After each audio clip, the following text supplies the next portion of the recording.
So here's Nearpod. I'm going to log in on the computer side here. You can get signed up pretty easily, self-explanatory. Um, what you can do is, I guess I'll show to create a Nearpod is very easy. It's basically um, PowerPoint style, Keynote style. You're adding slides, but the difference is you can just do a straight slide where you're adding text. It's kind of limited to just a title and some text. I've been kind of disappointed with that part, but it's very self-explanatory to just put whatever you want in and then add an image behind it, and you can just search right in here for whatever you want and then add the background of your choosing. Oh, there. So there you got a slide, and that's pretty easy to do, but what I really like it for is you can also add like activities for the students. So open-ended questions, you can do little surveys, quizzes, or they can draw over a picture. I really kind of like that one. We're in a free trial right now apparently, so I can do a couple more options, but there is some things that will be locked out eventually once that trial is done. But other things you can add are videos directly into your slideshow, audio recordings. So you can click around, but the ones I'm really like a big fan of are like the quizzes and the open-ended questions. So you can just pose whatever question you want, and add an image if you'd like. But now I've got this little activity next to my slide, and then once you start putting them together, you can reorganize your slides.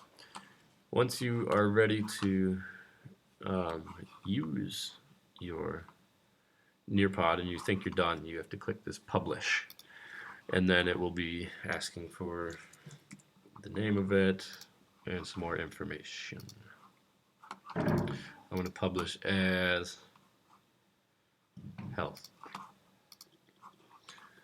Now, here's my library, so I've made some already. So let's say I'm ready to present one to my class. I generally do it from my iPad, but you can do it from your computer. Click live session, which means you're ready to go in class.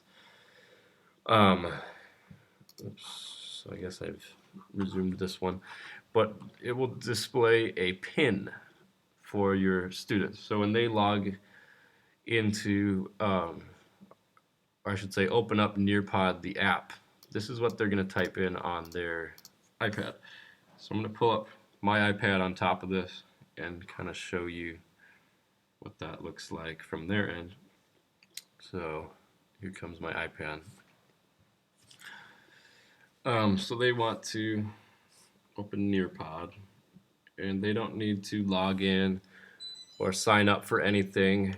They just go to where it says join a session and type in that pin that you just displayed. Let's see if I can sneak around here and get it. So that pin, you're looking at my computer and my iPad at the same time. Let me type in this pin here, UEUQXA.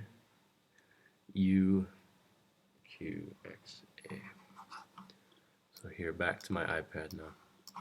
So this is a kid.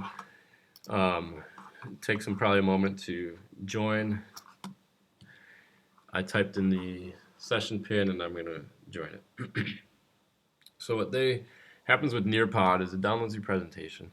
You get to control the pace. So first thing to do is they'll type in their name. I generally just say first and last name. And if you have like a student number or something, I don't know what else you'd want them to do, but you can see that's an optional second field, and then they kind of get just logged in. The nice thing with Nearpod is the pace, you control the pace. They can't click ahead and do things that you don't want them to do. So on the right here you're seeing, let's say this is an example student iPad. I'm going to make that a little smaller, and then I'm now controlling the Nearpod on the left here on my computer. So let's say all my kids are logged in and ready to go, and they're seeing this screen. I can click out of here, and now up top here it tells you how many students are currently listed or logged into your presentation. You can click it and see that all your kids are active on it. What also is nice is this green dot would go red if I were to like exit this app. Let's see if it does it right away. Um, so maybe after a few moments, it usually would tell me that they've closed the app or they're having problems. So that's a nice way. Yep, see it's gone red now. So I, on my iPad, have exited the app.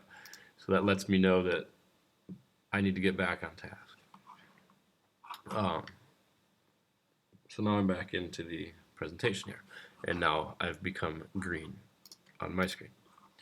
So once I start clicking through as the teacher, I control the pace here. My first slide was just an open-ended question. What is a game? So the students type their response on their iPads, blah, blah, blah, blah, blah, blah, blah.